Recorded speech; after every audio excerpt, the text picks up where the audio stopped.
Hello and welcome to Shootin' the Breeze. I'm WECT First Alert Chief Meteorologist Gannon, and this episode 29 is dropping just before the 250th anniversary of North Carolina's first American Revolutionary Battle and one of the Cape Fear's most significant historical events ever.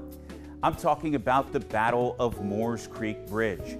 In the first hours of February 27th of 1776, British Loyalist forces from central North Carolina were en route to join others at Wilmington. But a force of Patriot militiamen under the command of Colonels James Moore and Richard Caswell intercepted and ambushed them just outside Curry in Pender County and secured a critical victory for the early American Revolution. And it is this history that inspires this episode's trivia question. The 18th century was part of a period climate scientists call the Little Ice Age, a span of about 500 years full of harsh winters and short growing seasons across the globe, but especially in Europe and North America. So my question to you is this: based on these scientists' best estimates, how much cooler were average temperatures in the Little Ice Age versus today? Say you A, half a degree to 1 degree, B, 1 to 2 degrees, C, 2 to 3 degrees, or D, 3 to 5 degrees. The answer when we wrap up Shootin' the Breeze in just a moment. In this behind-the-scenes segment, a profile of the weather considerations for flying WECT's First Alert Skytracker drone, and a great excuse to show some of its beauty shots here on Shootin' the Breeze. According to Skytracker drone pilot Tom Cheatham, precipitation of any kind is enough to scrap a flight. Moisture equals deal breaker. Fog counts too. In fact, Cheatham says he aims to stay 500 feet below cloud bases in all his flights, and last but not least, wind, or the lack thereof. Cheatham looks for flight windows with winds well under the 20-mile-per-hour industry standard, and ideally less than 15. These, he reports, are the best specs for drone flight efficiency and, above all, safety. You can catch First Alert Skytracker drone shots at least once a week on WECT News Carolina in the morning and 6 p.m., and sometimes more often if there's breaking news.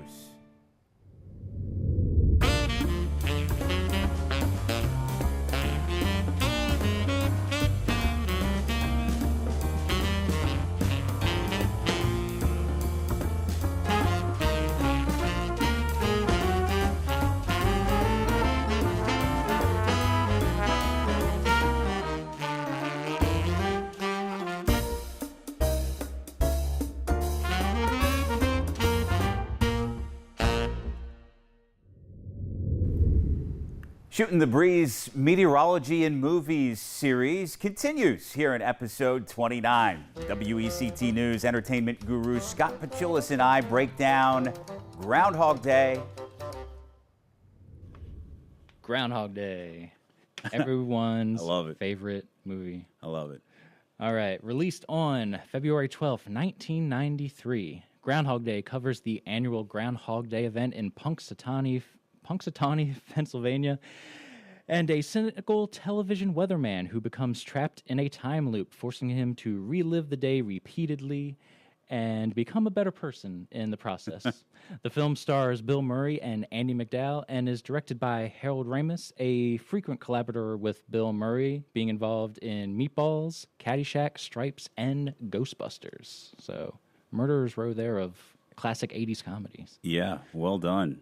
That's for sure. Happy movie. I remember thinking, like, even I was a young cat at that point. I was probably was in middle school, and so even just the idea of being able to live a day over and over to get it right was something that was great. Yeah, that was fantastic. We should all be so lucky. Yeah, and again, this is one of those movies that, so like Twister and Perfect Storm, those were, bona fide hits right out the gate. This one kind of like middle of the road in terms of like box office returns, but Okay. it's a classic tale of a movie that just grows over time as it finds its audience. More and more people like watch it and discover it. Like, so I'm born in '87. This movie comes out when I'm 6 years old. Okay. I'm sure a lot of the humor, doesn't land with me, and it just speaks to the generations that grow up after this movie came out find it, and it's so lovable. It's such a great story, and again, especially as people that work in news, and there are times where maybe I have like maybe a mean-spirited and narcissistic ego. It's nice to see someone come full circle and become a better human in the process of this movie. You know what I mean? Yeah, I totally know what you mean. And gosh, Bill Murray just endlessly lovable. Bill Murray's great, and I forgot how Andie MacDowell is gorgeous. Yep. She's gorgeous. Yeah, childhood crush rekindled, I think, with this. So this is great. I probably haven't seen it in 20 years at this point. Oh, this here is in 2025. So I'm glad you mentioned that, because I was going to ask you, is this not an annual rewatch for you? Do you not try to watch this every year around Groundhog Day? No, life gets in the way. Unlike Bill Murray, my clock just keeps ticking, and so the days and months and years stack up. It's been a long time since I've seen this. Okay. I will say, before we get into the clip, I will say one of the joys of working here at the station is when it is Groundhog Day, it's before we even go on the air at 5 or 6 in the morning, we have a feed to Punxsutawney every year, and it is great to just turn the volume up, and they're playing polka music through all hours of the night / morning, and it really... it gets you in a certain vibe and a certain mood, and it's a great way to start the day every year. They're powering through hangovers for sure. I've been to Punxsutawney, not on Groundhog Day, but I went to college at Penn State, so I'm familiar with the town somewhat. It's about an hour outside of campus, and it's a charming Pennsylvania town. And to your point, really comes alive around and on Groundhog Day. Okay. So what I'm going to show you is basically the first scene of the movie. And again, we'll do what we did for the first two, where we're kind of judging the accuracy. But it is him in front of a, not green screen, blue screen, doing a weather report. And so other than just the accuracy of everything he's saying, grade him like you would a weather intern. If he comes in and Bill Murray, he's applying for a job, not our Bill Murray, this Bill Murray. Always confusing when we do this. But if you have any pointers. Let's see. All right. So here He's in Pittsburgh, if I'm not mistaken. So somebody asked me today, Phil, if you could be anywhere in the world, where would you like to be? And I said to him, probably right here, Elko, Nevada. Our nation's high at 79 today. Out in California, they're going to have some warm weather tomorrow, gang wars, and some very overpriced real estate. Up in the Pacific Northwest, as you can see, they're going to have some very, very tall trees. It'll be clear across the Rockies and the Great Plains mostly, but look out, here comes trouble. Oh, boy. Front coming our way. Look out. What's that going to mean to us here in the Three Rivers area? One of these big blue things, this cold, frigid Arctic air, this big mass coming out of the north.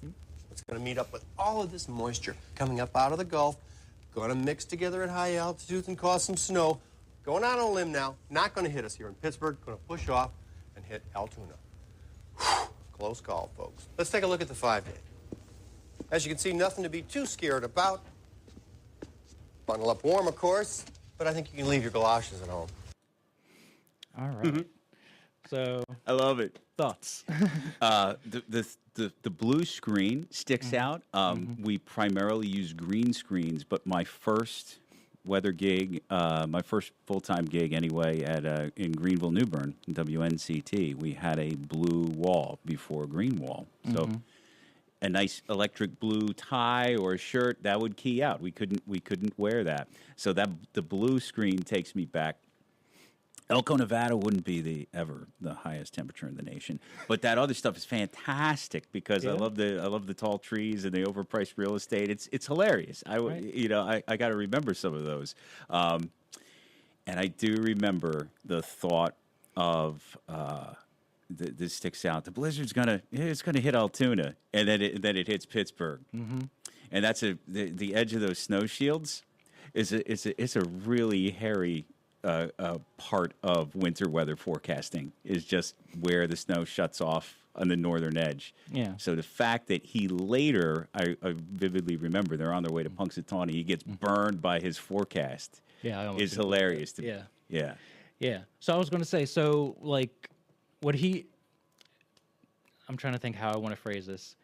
Do we blame Phil, the character? Like, he says, you know, don't worry, guys, there's not going to be a storm. It's going to push off to the east. And, you know, with the limited like models that you're seeing behind him now, is that a mistake that one could make? Is it like a simple enough mistake, or you know, is he just a bad weatherman that should have seen this blizzard coming?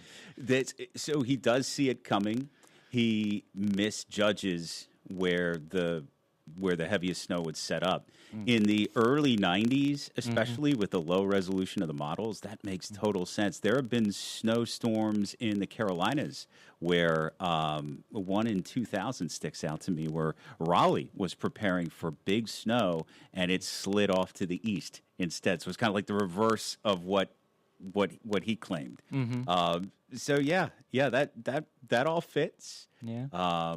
Lower resolution stuff that they were working with back then. So yeah. And would he be a good addition to the First Alert weather team? Because I feel like something that you might tell like kids out of college is like, hey, it's not just all about the weather. You want to invoke some personality into it. And Bill Murray, plenty of personality. Yeah, as long as he's on his P's and Q's with all the digital, he could you imagine Bill Murray being like the meteorologist here, being like, okay, well now we got to update the website. And now we got to do the app, and now we got to do social media. It's like early 90s is like, what? You know? So him being teleported somehow 30 plus years in the future, there'll be a little extra thing on his plate, but his personality would be surely, and his meteorological knowledge would surely be welcome. One thing that does stick out to me here is that, so when I used to run floor for you guys, there were times where we would have you out in the courtyard. And, you know, before we had, like, the proper setup, there would be times, I specifically remember Colin Hackman, because he was doing mornings when I started. He'd be like, hey, I'm going to go outside and do a hit. Can you press spacebar for me, like, when I call for a certain graphic? Sure. And what gets me about this clip is that he has this motion graphic right here, and he just blows. But he's not holding a clicker. But somehow this thing is perfectly animated, and I wonder if that's a little fumble, or does he have his own, you know, spacebar pusher? Spacebar pusher, yeah, yeah. That's either excellent timing on his. Right? He's not even holding a clicker, and that's another thing. Like, wouldn't he be? I mean, I know it's 1993, but you guys always hold clickers. Would he not be as well in this time? He would have had a clicker, and it could have been hardwired. A lot of them were not remote in that era. Sure, that's a good eye on you, Scotty. I did it. Yeah, we poked holes, everybody. It took us 3 movies, but we finally did it. Had to go back over 30 years, but we did it. Yeah, at least some small holes. That's funny. All right. Well, that is all the movies I have for you today. As I put back our Shootin' the Breeze logo. Man, that was a fun ride. Right. And, you know, I wanted to, again, these were 3 obvious choices, but again, if, you know, people at home like this, let's open it up to the audience and have them drop their suggestions in the comment section. Any movie that I somehow missed or forgot, and if we ever do a round 2 of this, we'll have plenty of suggestions. That's fun. Let's do it. Weather dips, it's like in every... At least tangentially, right? It seems. Well, but then there are some where it's just a little more front and center. And I think you hit some of the big 3. They got to be on the Mount Rushmore. Yeah, because it seems obvious to go for, like, the weather disaster movies. But, you know, every movie, like, will probably just have, like, a random, you know, if it's a rainy day for our, like, main character, they have to watch a weather report. So, like, there's always weather in movies. Sure. Sometimes you just got to dig to find them. Yeah. Well done, Scotty. I appreciate you bringing this together. No problem, man.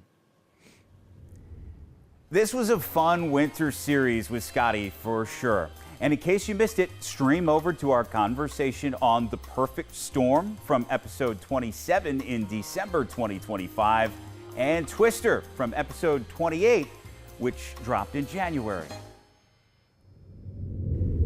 Time now for the answer to this episode's trivia question, inspired in part by the 250th anniversary of the Battle of Moores Creek Bridge.